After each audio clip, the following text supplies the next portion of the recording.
The Fate of the Furious is directed by F. Gary Gray. Once again, we have Dom and his team being secret agents to take down another tech terrorist named Cypher. And things are different now because Dom is the villain. But we'll save that. Let's get into it. We have Dom on his late ass honeymoon with Letty, and just from the look of things, they all look retired. Like, seriously, they're in Cuba of all places. It's like they got year-round tickets to visit every damn country. Give me that sweepstakes package. Life is pretty much over, and it's time to settle down. I'm pretty sure even they were thinking, why the hell are we doing this for the 8th time? Then, out of nowhere, Cypher just appears and blackmails Dom into doing something for her because she has something over him that's a little bit personal. And then, boom, we have our villain. Clever. Charlize Theron as, Cypher, she isn't bad. She's a good actress. I do like her menacing performance in here. The film does actually give her enough screen time to, develop her as a compelling character. I can appreciate it. Hobbs is a bit different in here. The film tries to dumb him down into a much more lighter version this time. We open up to him being a soccer dad. And he's like sort of attempting to be a family guy, and he's telling dad jokes.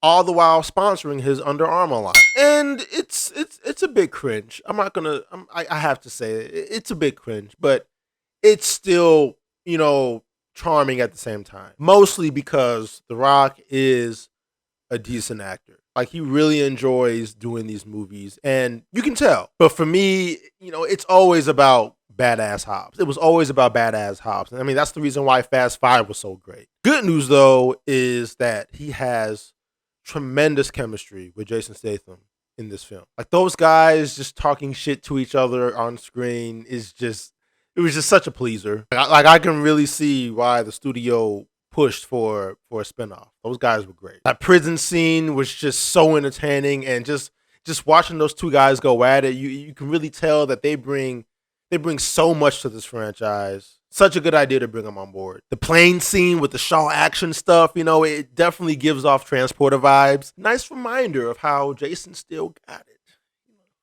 Boy still got them kicks. They also give him something to redeem himself, so he's not the bad guy anymore. And other than that, I was a bit mundane watching this film. It lacked a lot. Let's talk about Dom for a second. Now, Dom betraying the concept of Dom betraying his team. It did make the movie feel a little bit more personal, and it did raise the stakes a little bit. But for the duration of the movie, we were supposed to, I guess, be so emotionally invested in Dom's struggle with all these things, especially when you find out why he's doing this in the first place. And it really wasn't all that interesting. They made him into this rogue secret agent person. He's hopping on top of cars looking like the Winter Soldier and shit. He's bitter about Dwayne Johnson stealing his thunder. So much so that he shows just how pissed he is by ramming The Rock off the road. I'm going ahead. I'm petty. I will say Vin Diesel does try to improve his acting a little bit in this one. He showcases his movie tears, like, hey, look at me. I can cry, IQ. Watch me. Nothing against Vin Diesel. Like, I promise you. I have nothing but love for the guy, and I love Vin Diesel, okay? But it was just painstakingly obvious what was missing here, okay? And yeah, it's Brian. He really was, one of the main pillars of these films. Everything was centered around this theme of family, and it felt legit, mainly because we've seen 6 films of these characters going through shit. Even with him and Roman going at it, they always made sure to keep the bromance between Brian and Roman, tight, so that way when they make their exchanges, that always felt genuine and real. But now Roman is just like sort of alone, with his stuff. You know what I mean? So now he kind of comes off now as like this annoying comic relief, and that's mostly because his partner in crime, he's not here anymore. It sucks. I feel bad. Now the film is more spy genre y now. Like I think of Mission Impossible and Double O Seven stuff like that. That's the kind of road that it's sort of taking now. Everyone's traveling to different countries and shit. Whoever thought a couple of street racers from the hood would be flying to Russia to take down a tech terrorist?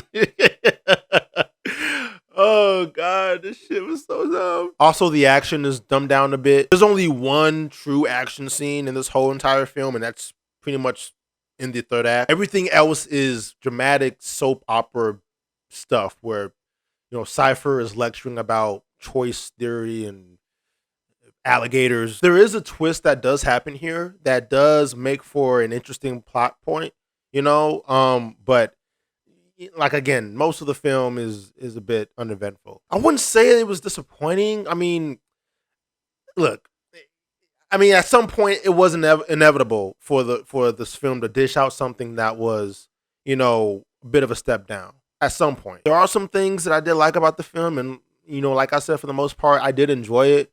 But again, it's still a step down. So I'm going to give it a 7 out of 10.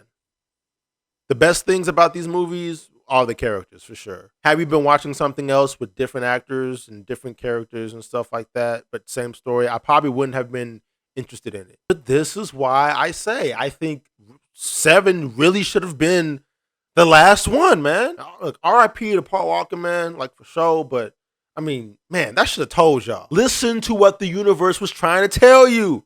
Okay? Wrap this shit up. Damn. Y'all had a good streak going too. I was enjoying the fuck out of these movies. So that's my review on The Fate of the Furious. Hope you guys like that video. If you like this video, hit the like button. And if you love this video, hit subscribe. And I'll see you guys on the next video. Okay?